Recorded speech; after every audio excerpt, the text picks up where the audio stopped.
ஓம் நம சிவாய். உறவுகள் அனைவருக்கும் அன்பு வணக்கம். எல்லோரும் நலமாக இருக்க நினைக்கின்றேன். எல்லோரும் நலமாக இருக்க வேண்டும் என்றில்லாமல் இறைவனை பிரார்த்தித்தவனாக வளமை கொண்ட ஒரு குரலை காணொலி வடிவிலே பதிவிட்டு வருகின்றேன். அந்த வகையில் இன்று நாங்கள் காண்க இருக்கின்ற குரல் 1330 குரலிலே 365வது குரலாக அமையிருக்கின்றது. நல்லொரு குரலாகவும் நல்லொரு உரைகளாகவும் அமைய பெற்றிருக்கின்றது. முதலில் நாங்கள் குரலை காண்போமாக இருந்தால், அற்றவர் என்பார் அவா அற்றார், மற்றையார் அற்றாக அற்றதிலர். அற்றவர் என்பார் அவா அற்றார், மற்றையார் அற்றாக அற்றதிலர் என்பதாக அமைந்திருக்கின்றது. இதற்கான முதலாவது உரையை நாங்கள் பார்ப்போமாக இருந்தால், பற்றற்றவர் என்று கூறப்படுவோர் அவா அற்றவரே, அவா அறாத மற்றவர் அவ்வளவாக பற்று அற்றவர் அல்லர் என்பதாக அமைந்திருக்கின்றது. அதாவது நாங்கள் முற்றும் துறந்தவர்கள், நாங்கள் பற்றற்றவர்கள் என்று சொல்பவர்கள் யாராக இருப்பார்களாக இருந்தால், முற்றுமுழுதாக ஆசைகளை துறந்தவர்கள், பேராசைகளை துறந்தவர்களாகத்தான் அவர்கள் இருப்பார்கள். மற்றவர்கள் எல்லாம் பற்று கொண்டவர்கள் எல்லாம், அவா கொண்டவர்கள் எல்லாம் அந்த பற்றற்றவர்கள் என்ற சொல்லுக்கு அடங்காதவர்கள். அவர்கள் முற்றுமுழுதான பற்றற்றவர்கள் அல்ல, முற்றும் துறந்தவர்களாக இருக்க மாட்டார்கள் என்பதாகத்தான் முதலாவது உரை அமைந்திருக்கின்றது.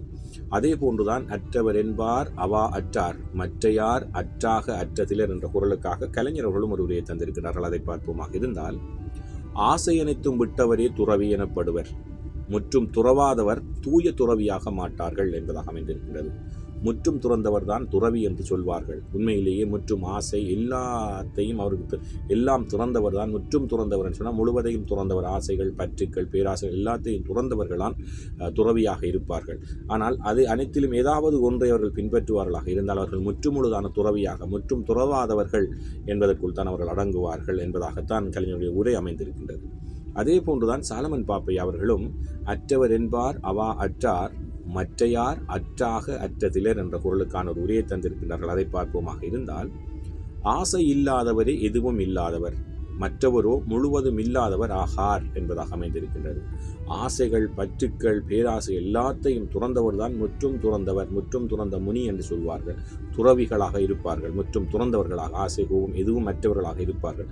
அப்படி அதை துறக்காதவர்கள், அதை விட்டுவிடாதவர்கள், அந்த பற்றுக்களை விடாதவர்கள் அவர்கள் துறவிகள், முற்றும் துறந்தவர்களாக ஆக மாட்டார்கள் என்பதாகத்தான் சாலமன் பாப்பனோட உரை அமைந்திருக்கின்றது. உண்மையில் என்ற குரலுக்கான 3 உரைகளையும் பார்த்த மட்டிலே நாங்கள் ஒன்றை தான் சொல்லுகிறோம். நாங்கள் முற்றும் துறந்தவர்களாக, ஆசை இல்லாதவர்களாக வாழ வேண்டுமாக, எதின் மீதும் பற்று கொண்டவர்களாக, நாங்கள் பேராசை கொண்டவர்களாக, நாங்கள் அவா இல்லாதவர்களாக, அதாவது பேராசை இல்லாதவர்களாக இருந்தால் மாத்திரமே நாங்கள் முற்றும் துறந்தவர்களாக இருக்க முடியும் என்பதைத்தான் இந்த குரல் அழகாக சொல்லி, ஏதாவது ஒன்றில் நாங்கள் பற்றுக்கொண்டவர்களாக இருந்தால் நாங்கள் முற்றுமுழுதான துறவிகளாக மாற முடியாது, இருக்க முடியாது, பற்றறுத்தவர்களாக இருக்க முடியாது, ஆசையற்றவர்களாக இருக்க முடியாது என்பதைத்தான் இந்த குரல் அழகாக சொல்லியிருக்கிறது. நல்ல ஒரு குரலாக அமைந்திருக்கின்றது. அற்றவர் என்பார் அவா அற்றார், மற்றையார் அற்றாக அற்றதிலர். நல்ல ஒரு குரலாக அமைந்திருக்கின்றது. ஓம் நம சிவாய. நன்றி, வணக்கம். அடுத்த குரலை சந்திக்கலாம்.